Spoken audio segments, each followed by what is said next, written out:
My deepest anticipation is that by discussing leadership from an interreligious perspective, we're going to gain a deeper sense of the commonality of leadership and a greater openness to working across traditions as one larger body working towards serving all our communities simultaneously. Islam says, let there be no compulsion in religion. That you shouldn't try to make anyone to believe to each is a goal, each is a way, and that we should strive together as if in a race towards all that is good, that we shouldn't be trying to hold anyone back, that we should encourage the Christian, the Buddhist, the Hindu, the Jew. We should encourage them to be the best in terms of their faith and their religion, as I strive to be the best Muslim I can be. And then God brings us together. And so as we're gathering here with the Elijah Institute, as we're talking about religious leadership, it's not a Jewish rabbi, it's not an imam, it's not a Christian priest that called us together. In my opinion, it's God that calls us together to have this conversation so that we can see not only the commonalities in our faith, but also have a discussion about the differences and see that these differences are there to get us to know one another and get us to know ourselves and our religions in a deeper sense. In relation to the absolute, in relation to Brahman, all words, all symbols, and I would say all theologies fall short. So if I have, from a Vedantic standpoint, a deep sense of the limits of my own formulations, the limits of my thoughts, the limits of my theologies, then this naturally opens me up to the insights and the teachings of the other.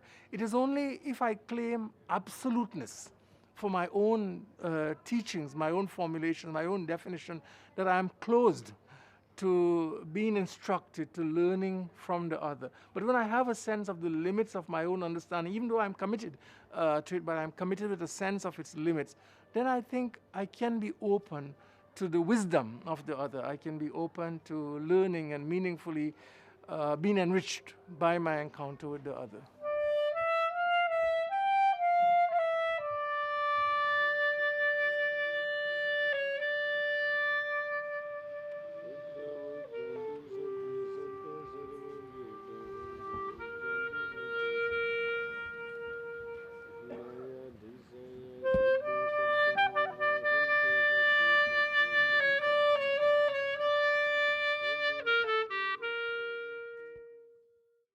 As I read the Quran, I see very clearly that the Quran acknowledges that religious diversity is part of the divine plan. The Quran says that to every nation, God has given a shara, or a sharia, and a minhaj, a way of life. And that God, if God had wanted to, he could have created us all in one religion and indeed in one ethnicity, but that he made us in different nations and tribes for a few reasons. He says that he has created us in this diversity in order that we might come to know one another. And so I see this coming to know one another in a very reverent and respectful way. I see this as a divine command. As an interfaith activist, I am seeking to demonstrate that as one deeply rooted in the Orthodox Jewish tradition, interfaith engagement is not only feasible, but an imperative within the context we live in and in terms of the world at large and in terms of the well-being of our own community. So in that sense, I suppose I see myself as giving some form of inspiration, some kind of personification of direction.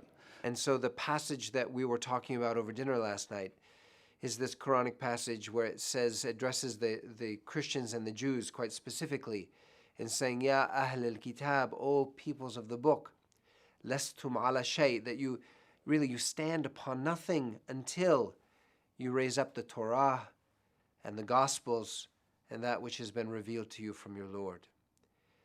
And so as a Muslim reader of that text, I see that one of my primary obligations as the Muslim brother of my Christian and Jewish friends, and I think this extends to other religions whose prophets and whose books are not named specifically in the Quran, but whose existence is quite generally, but quite clearly articulated in the Quran, that my job is to encourage my Jewish friends to be better Jews and to really study that which has been given to them, and to share what they find there with me as their Muslim brother. We try to talk to each other. Establishment of religion can be a beautiful means of cooperation. It can be also a site of conflict that will be very tragic. It depends on the leadership.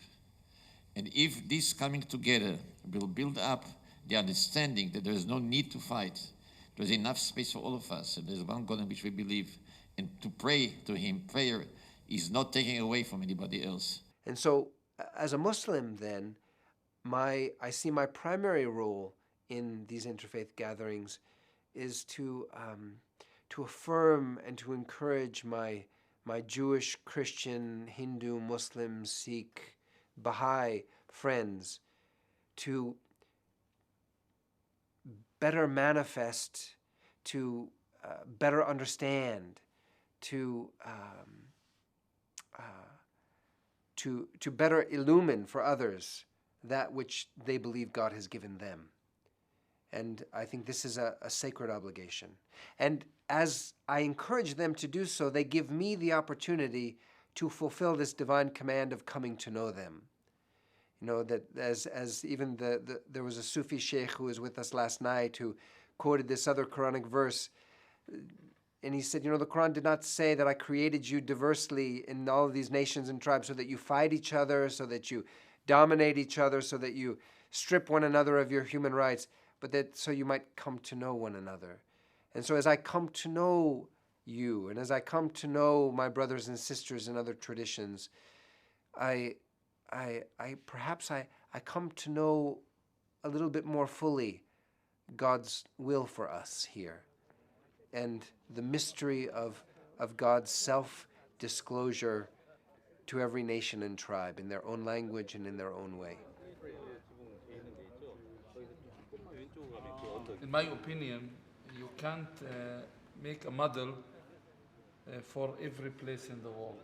For example, we are living in the Middle East. It's not the same thing who live in Europe and other places. The challenge, the agenda is different, and we have to take in our account that in every dialogue you have to find the common language between the parties, and you can't take and copy this system or this model for other places, and you have to be sensitive with the people who are participating in every dialogue.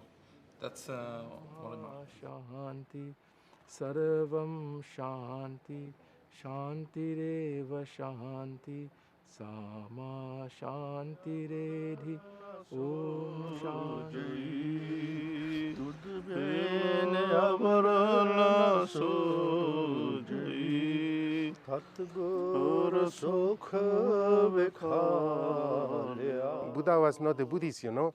Jesus Christ was not a Christian. Muhammad was not the Muslims. That's we make later on. We make Buddha Buddhists, Jesus Christ Christians, Muhammad Muslims, and then we fight. Very sad. They are not. They are like the sun, the moon. They are like the doctors. In their eyes, we are all brothers, sisters. We are all their children. So, if we sincerely, as a human being, study the teachings of Buddha or Jesus Christ, which is full of compassion, full of love, full of goodwill, not only goodwill, compassion for Buddhists or a particular group, for whole humanity. And that is the only way through studying and application of the teachings of compassion, loving kindness, universal love, we can overcome many of our problem, difficulties we are facing, and we can have a new life of divinity, where we can live celebrating